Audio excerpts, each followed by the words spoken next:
Hello, my name is Charles Hopkins, and I'm the UNESCO Chair holder at York University in Toronto, Canada.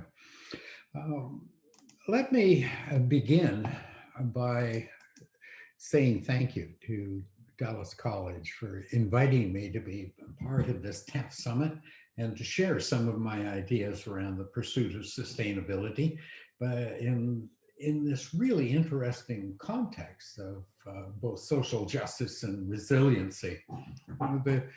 The discussions around sustainability usually begin from an environmental context, and so adding social justice and resiliency is a very, very interesting approach for me. I, I love discussing this in a higher education setting because he can bring forward perspectives, thoughts, ideas, and so on that hopefully will stimulate some reflection and some maybe even some intrigue. Um, I appreciate Dallas students. And I've met some of your staff and students in working with you in Salzburg and so on in Austria. Um, let me let me begin by this concept of building a greener future for the world and all that live upon it, including both humans and and well, all life forms. And especially if we think of it in the way of resiliency. I think of three different aspects of resiliency. You can see, first of all, there's the planetary or ecological resiliency.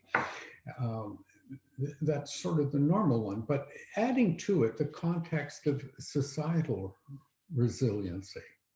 And of course, from a university perspective, how do we build in personal resiliency uh, for our students? Now, if we're thinking beyond resiliency and also thinking of it from a social justice point of view with ethics and values and so on, um, I find this quote from Gus Speth, an American who rose to be the head of the United Nations Development Program. And after his work, he shared this thought. I used to think the top sustainability problems were biodiversity loss, ecosystem collapse, and climate change, and that with good research and science, we could correct that. The real problems are selfishness, greed, and apathy. And to deal with that, we need a spiritual and cultural transformation. Now, he's not alone in saying that. But how do you bring about that kind of spiritual and cultural transformation, especially in a higher education setting? So, kids, I would say many people are saying, look, the role of higher education and colleges, universities, and so on, yeah, part of it is to prepare people for the world of work and for uh, sort of contributing to national gross domestic product and so on, but also a much broader need for higher education, an outcome or goal of that. And in particular, as the world seems to shrink and become more intertwined and so on, there are the aspects of global citizenship, awareness of those issues that almost implode or become part of our life. We do reach out. Everything that we do, um, is engaged almost internationally as well. And so, what are the implications then for our education systems? What values, what ethics, whose values, and so on.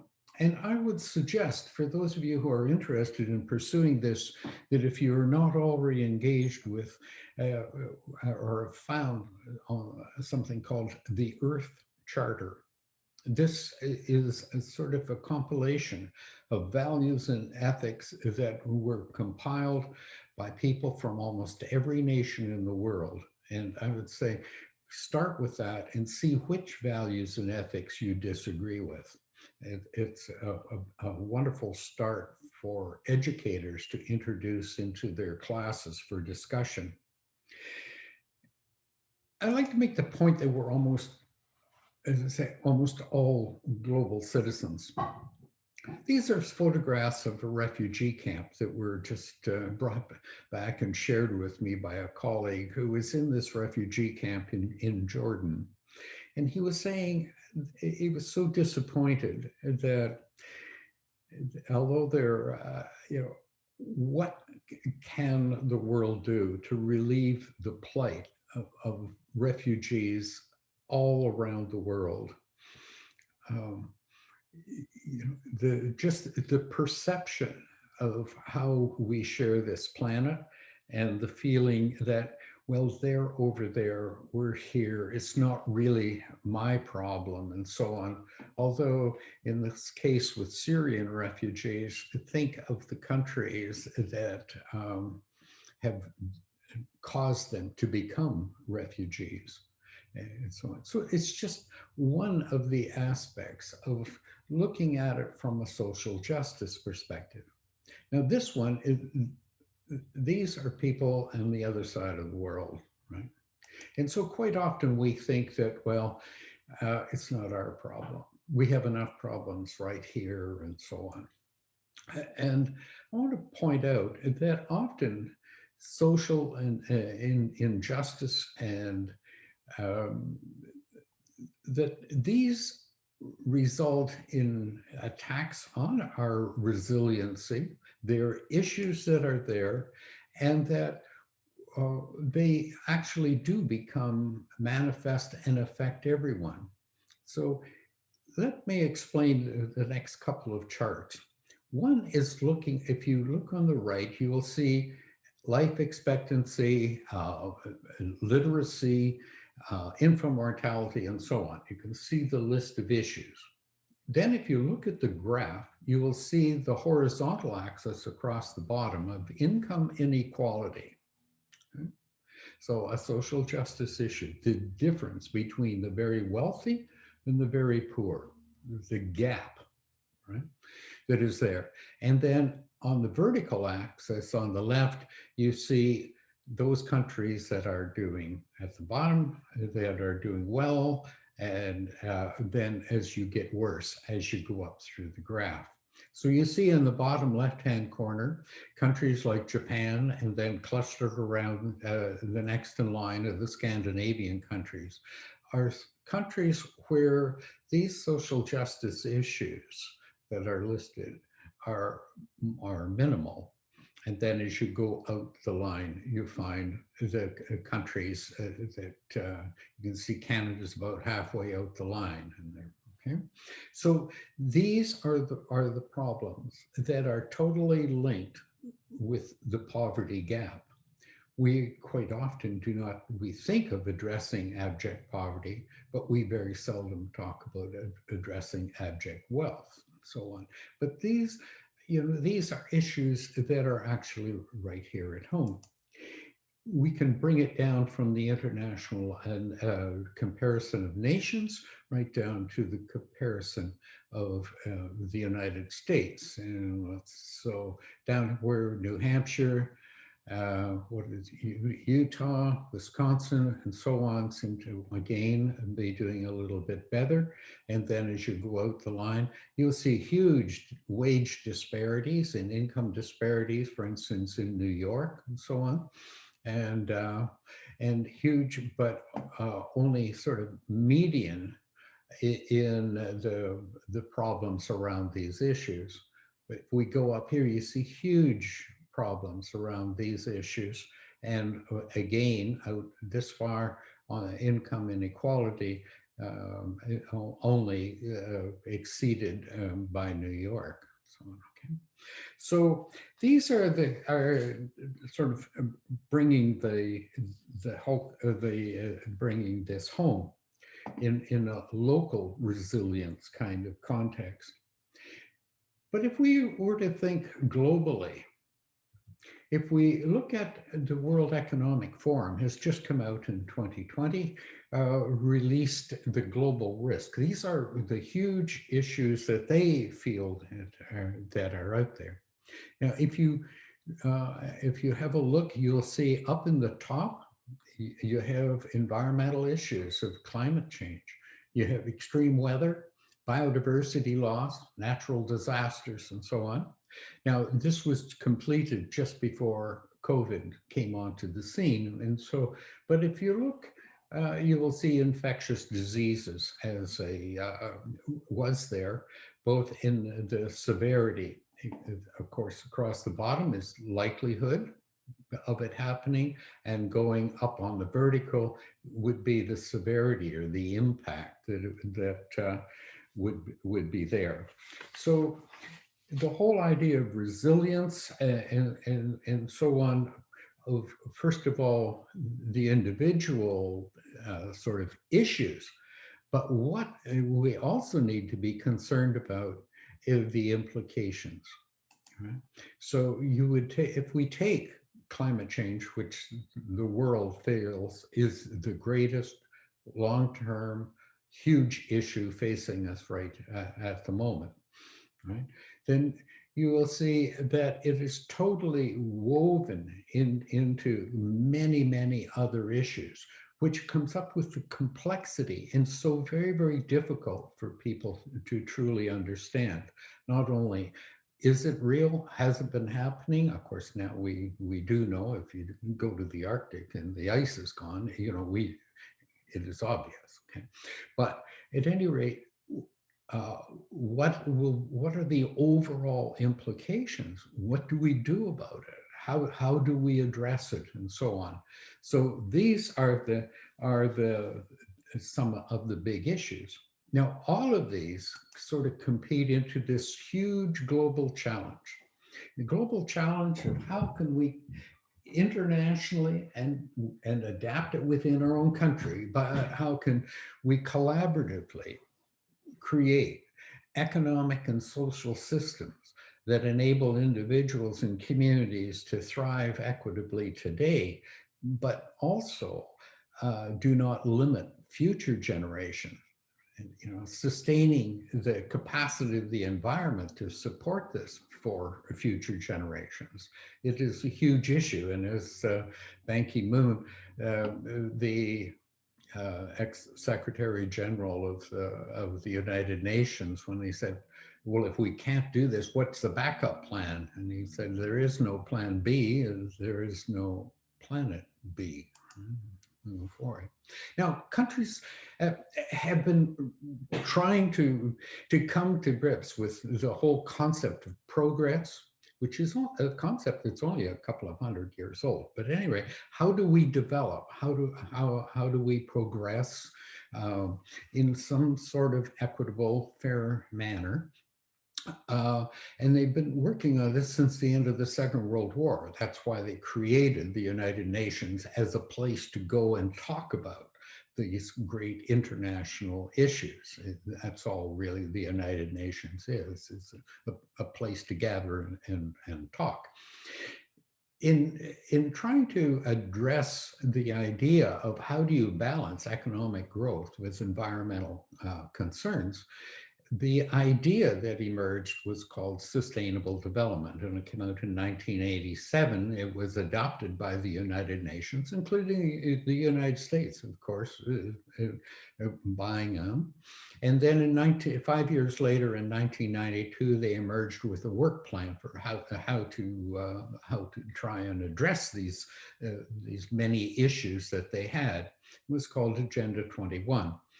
Now, that was a program that ran from 1992 to the millennium change. This was a huge opportunity to look at the progress that had been made, refocus, come up with new targets, and so on for the 15-year program from 2000 to 2015. They call them the Millennium Development Goals. In 2015, 5 years ago roughly, they came up with a new program, and they just called it the Sustainable Development Goals. And these are 17 goals that uh, have been adapted for the world to address this concept of sustainable development. Now, what is sustainable development? Well, it's this attempt to balance social uh, uh, needs of equity, social justice, and so on, pursuit of that, the pursuit of economic growth and development, and making sure that we don't collapse an environment in doing it. So it's trying to balance all of these three. It's the UN wording is here. It's development that meets the needs of the present without compromising the ability of future generations to meet their own needs. I particularly like an African elder, an indigenous elder, who his definition was enough for all, forever. Enough for all, forever. What is enough? And I love the for all. Being an indigenous person, was he talking about his tribe? Was he talking about South Africa? Was he talking about humans? Was he limiting it to humans? And of course, being an indigenous person, he wasn't. He was talking about for all life, right? And intergenerational, so on. Now, the 17 goals that we're working with, you can see here, the first one being poverty. Right? And then in line was hunger, good health, education. Education is key in trying to come up and addressing the resilient issues that are facing the future. So these are the 17 goals. They should not be seen as individual thrusts, but they should be taken in their entirety, especially from an education point of view, because you won't address any of the others without education being implied. Education, public awareness, public understanding, training, all of these aspects fit into this. So it's especially, you'll see that if we take COVID, for instance, and then around COVID, you look at the 17 sustainable development goals that are here. Each of them are involved or implicated in addressing the COVID response. But in particular, if we think of education, the idea of pursuing and ensuring inclusive, equitable, quality education and promote lifelong learning opportunities for all. That's the aspirational goal. In this goal, there are 10 targets that countries are moving towards. And post-secondary education, colleges, vocational education in particular is stressed at being so important. But this means that all post-secondary, all education, and in particular post-secondary, only about 6% of the world's population gets to graduate from university, but that 60% will be, or 6% will sort of be 80% of those who shape the future of the world. These educated graduates will be the political leaders. They'll be the leaders of the private sector. They'll be our poets and painters, and will shape the arts and so on. And so it's so important that we examine the responsibility of higher education forward. So the big issues that are there, I think it's important that higher education think of them in two ways. If we look at the issues that are there, we realize that they are not going to go away. We have to look not only as these being societal challenges, but these will shape the economy of the future. These issues must be addressed. And so how can we um, look at these and figure how our different disciplines, our courses can play a role in not only these that I've thrown out as examples, but the sustainable development goals themselves. So whether you're in the arts or the building trades or the service industry, investment, whatever, think of relating and trying to bring this into being seen as an opportunity and preparing our graduates to be able to be resilient, to thrive, and to be able to cope. Now, I look again at how do we address resiliency, and how do we address sustainability? And basically, I look at three different approaches.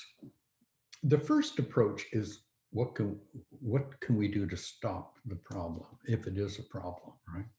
First of all, sort out, is this really a problem? And go back to what I was saying about there are two different kinds of sustainability issues. The first being ongoing issues, such as the bleaching of coral reefs, the rise of sea level, so on. Things that we know are happening, things that we are studying, things that we're trying to address. And then there are those things that are emerging, that come upon us, and we really don't understand. COVID is a wonderful example of this. How severe is it? I mean, we still don't know. Now, many countries are prepared that we probably won't be able to see any real change or good news until the middle of next summer in 2021. But we really don't know. Is this going to be something like the flu shot we have to get every year once it is loose in the environment and so on? So this is what we call a wicked issue. Wicked issues are ones that are put upon us that we really do not understand, either the cause, the origin, the extent. Will it replicate? Will it not? And what will be its overall impact? So the first thing is then awareness, and to assess the threat and whether or not there is a need to act. And if it is established, whether it's that wicked issue or whether it's something that's repeating. And then how do we go about that first step of prevention? The second, though, is saying, how can we reduce the impact? If we can't stop it, how do we mitigate the overall impact? What are the things that we should stop doing? How can we ease it? How can we prepare and reduce the impact? And then the third thing is realizing, okay, if we do have to adapt, how are we going to do that? What are we going to build our adaptation plans upon? And I suggest that we adapt it upon science, whether it is the natural sciences. We have to engage the social sciences. Every country is different on worldview and the perception of people. Do we want to look at the rugged individual, it's my rights and so on, or how do we balance the individual rights with social rights, the rights of the many versus the right of the individual and so on? This varies from country to country, of course, and involved in there, of course, the political sciences and so on. So, in particular, then, for education, as I'm winding down now, I want to talk about, in particular, upon higher education in the three big roles. First of all, teaching, and secondly, a couple of words about research, and then community service. So, first of all, in teaching, I want to suggest that this is not a great change in the way of the goals of pedagogy. okay, whether we're learning in the context and so on. But if we take education theory, and I think the most common one in the United States is the work of Bloom, where he said that there were 6 different levels of competency and so on. In the first 1, 2, and 3 are sort of education as a transfer of knowledge, the acquisition of knowledge and skill, and in a sort of a training perspective. Okay? Then the next level, higher than that, is to take what you know and generalize and to create something from that. Okay? And then the next levels of 5 and 6 is really creating, engaging, being able to generate new insight and new knowledge, and then taking responsibility and so on with your life. So if you again put this into kind of a chart, then and address this existing context, bring it in to dealing with resilience, with sustainability issues and so on, then in this chart that I created, the vertical axis is whether or not at our pedagogue, if the issue is easily measured. Okay? And then across the bottom is this likelihood or really the certainty of what we're teaching and what we're dealing with. 2 + 2 = 4 usually, right? So certainty. Most education happens down that bottom left-hand corner, which is the equivalent of Bloom's 1, 2, and 3. Analyzing, number 4, and then the synthesizing, the creating new knowledge and so on is as we get out that arrow into that creating, engaging, Bloom's 5 and 6. This is where we need to prepare our students, because this is the world of college, this is the real world, and it is a world of change. It is a world that is being sometimes thrust upon us and so on. And how do we alter our education system? Because we do have this wonderful opportunity with learning online, being a part of it, and we have time to rethink the purpose of education and so on from there. As well as the theory, there's some, I think each of you as a professor can be thinking about what should a person know in my discipline to be able to thrive and to feel comfortable in this outer ring. So if we look at, for instance, just being able to understand global and large perspectives, extremely large numbers, extremely small numbers, and so on. So this one I love. It's from NOAA, and it's the idea. If you were to take all the water, oceans, groundwater, rivers, lakes, water in the atmosphere, and combine it all, you would create a ball of water, a sphere roughly 860 miles wide. Now, Texas is about 800 miles wide. Just to put that in perspective, there's just this skim of water on top of the planet. And so that's how we have to be starting to think about water resources and bringing this down. But if we were to bring it in, that's from an environmental. Let's look at things from an economic perspective of dealing with extremely large numbers. What would $1 billion look like in $100 bills on skids, right?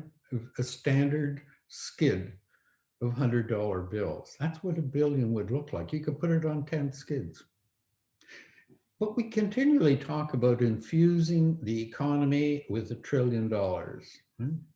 So what would $1 trillion in $100 bills look like? Yeah. You see the man down in here? These skids are too high, okay? So 2 skids and high, and they would cover roughly 3 football fields. Yeah. It's mind-blowing, isn't it? But that's the kind of thing that we need to try and do. And how do we do all this in some sort of relevancy? So that's the teaching. If we look at the second aspect of higher education, and that being research, the science, technology, engineering, mathematics, and so on, how can we bring purpose into our research that would address the Sustainable Development Goals or the local adaptation of local Sustainable Development Goals for Texas or for Dallas, and so on? So the idea of how do we bring in biomimicry, the idea of looking at how things actually work in nature, what are the basic principles, and then bringing that forward from burdock being part of the inspiration for Velcro, the nose of the kingfishers, the common one for that high-speed train, the Japanese train on the left, which is designed for going through the open area. But the train on the right is designed for going through tunnels, and it's designed on the bill of the duck-billed platypus, which is a mammal that goes through very shallow streams and rivers without creating wake, so that train can fire through tunnels without creating all kinds of problems. So the idea of both purpose and biomimicry and design in our research in dealing with nature. And then the third, of course, is community service, engaging youth, not only and faculty, for both community service during school, but afterwards. It's our youth who are going to be here for the long haul. Right? And these are the people who, using our knowledge, will be able to shape a more sustainable future. The average age in the world is 29, which means technically half of the world are youth. Right? Half of the world are youth. In fact, 26, but a quarter of them are under 15. Right? In some countries, the average age, for instance, in Niger, is 14 and a half. In Africa, many countries, the average age is 16, 17 years old. In North America, it about 17% are over 65, 18% are under. It's under 15. So you have that balance, but still, it is a huge amount. And so how do we engage, not just pass on facts, not that lower level, but how do we really engage youth and prepare them? So moving forward then, and in closing, let me talk about something that Dallas College is pretty familiar with and has a global reputation. And that is how to bring sustainability forward in a whole institution approach. I know that you have been engaged with ASHE and sort of right from the early on, ASHE being the Association for the Advancement of Sustainability in Higher Education. I know that you were heavily involved in developing the measurements, the STARS rating system and so on, and tracking and monitoring system for colleges. But I want to say that you are not alone anymore. All around the world, colleges and universities are looking into their responsibility and their role in engaging in building a more sustainable future. their responsibilities. And so what they are doing under the leadership of UNESCO is developing something called a whole institution approach, where you bring together all of the stakeholders, including the students, the learners, and developing technical, financial support to support the plan or vision and so on, and networks, both intra and inter-institutional and so on, in moving forward. This is a huge 10-year program that is being launched right now within UNESCO to build on the early work that has been done. International, there are about 30 big international associations of universities and colleges. One of the largest is the International Association of Universities, and it has developed a program bringing together universities and colleges to form clusters around each of the Sustainable Development Goals, and moving forward with that kind of leadership. The Times higher education ranking system for higher education is now ranking universities and their contribution. So this whole institution approach, as I say, is nothing new for you, but the idea of infusing sustainability into the very culture, the DNA, the ethos of the institution. How does it work into not only greening the campus, but greening the mind? Right, and greening the whole institution. How do you infuse this into the research? How do you bring it into your community service and so on? And as I say, into the values, the ethics, the policy. When you hire the next president, will you question that? When you hire faculty members, and when you hire the people working in your services and so on. So this whole institution is extremely important in addressing the big global issue of how do we reduce the footprints that each of us make every day, personally, institutionally, nationally. How do we do that? And how can we move from sort of the negative thing of all of us with our ecological footprint, the accumulation, which in Germany they refer to as our ecological backpack, that which we carry with us through life. And how do we take a more positive approach? And how do we address the idea of the ecological handprint, the things that we can do? And so I hope, all of us hope, that as we go through, as we graduate and go through our life, that our collective handprints will continue to grow and certainly be much larger than our footprints. So thank you very much for this opportunity. I hope my presentation has been useful, and will continue to stir some thoughts as time goes on. Thanks again.